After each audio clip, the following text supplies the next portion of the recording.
What drives you after all you've accomplished and after the wonderful things that you have done and are going to do? What drives you today, Albert? Well, I still have that passion for the game. I mean, being around my teammates, my family, God, the ability that He has given me to play this game. But I enjoy it every day, and I think for me, it's like every year. I don't go by what I have accomplished. I think, I go day by day and just enjoy every moment that I'm around my teammates. My job is to try to hopefully help this ball club to win, and that's what I want to accomplish, when I know we're serious before I'm done playing. And you don't take anything for granted, do you?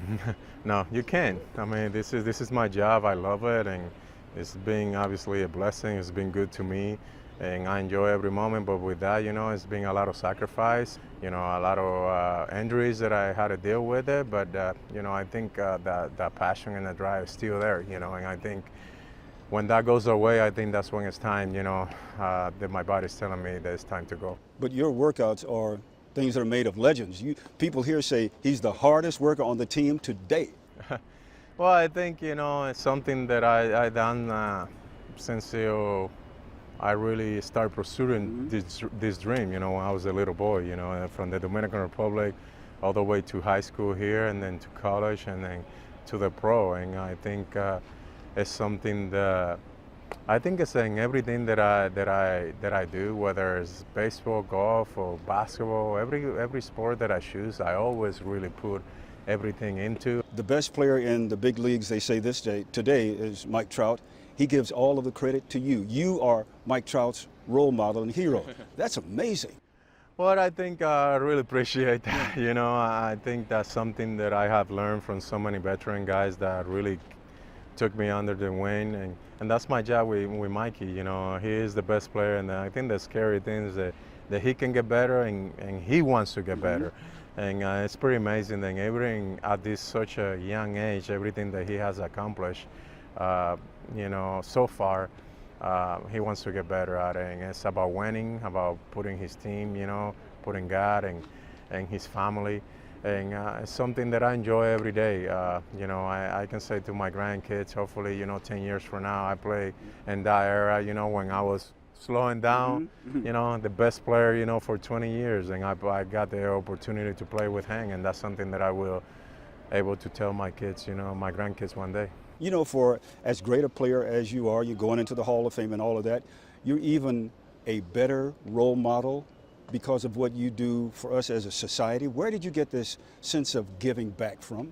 I think it's all come from my family, when I was really at a young age, watching my dad, my grandma, my family were a gifting family and people. I mean, where our neighbor didn't have anything to eat, if we have, extra food or whatever, we were always provide to them.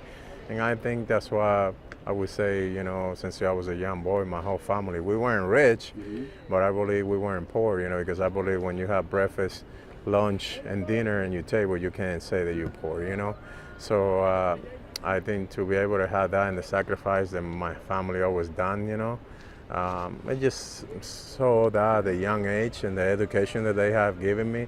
And I think at the end of the day, man, I'm here to try to please God. I've been in this walk with Him for almost 18 years, 19 years now, and I give all the glory, all the credit to Him, and knowing that one day, man, this is just materials. This is stuff that I'm borrowed here on earth, and I want to make sure that I make an impact, not just on the field, but off the field too, but for His kingdom, not for my benefit. But one of the things here that you have taken up that you really are passionate about is human trafficking. That's something that, a lot of people don't even think of, much less get involved like you do. Yeah, I think it's something, that we have raised the awareness, in baseball over the last couple of years here, and having Major League Baseball this year and the Player Association, helping us out with it. It's been also, I want to thank the Angels organization. They opened the door, first of all, to make this event happen last year here. And it was an unbelievable experience. And, I think we know that there's an issue, and I think this is the platform that God has given me, and I want to make sure that if I'm able to make that impact and change then I'm gonna do that, you know.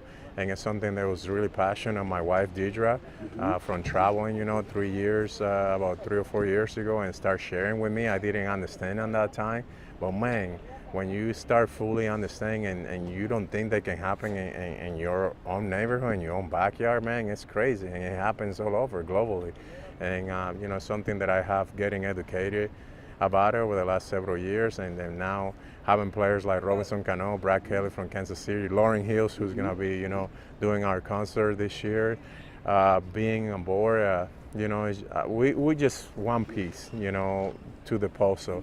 They start something, and hopefully our goal is to, you know, have all 30 stadiums have this same event, you know, all around the country. And you're also a man who knows a good thing when he sees it, because you met your wife and you knew, this is it, man.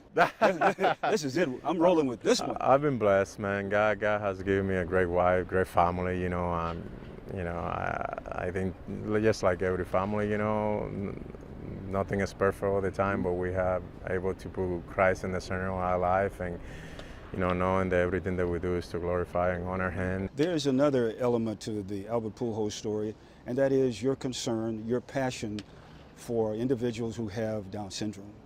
And your stepdaughter has that. Yeah. And I'm wondering, how has being around her helped to make you an even better person?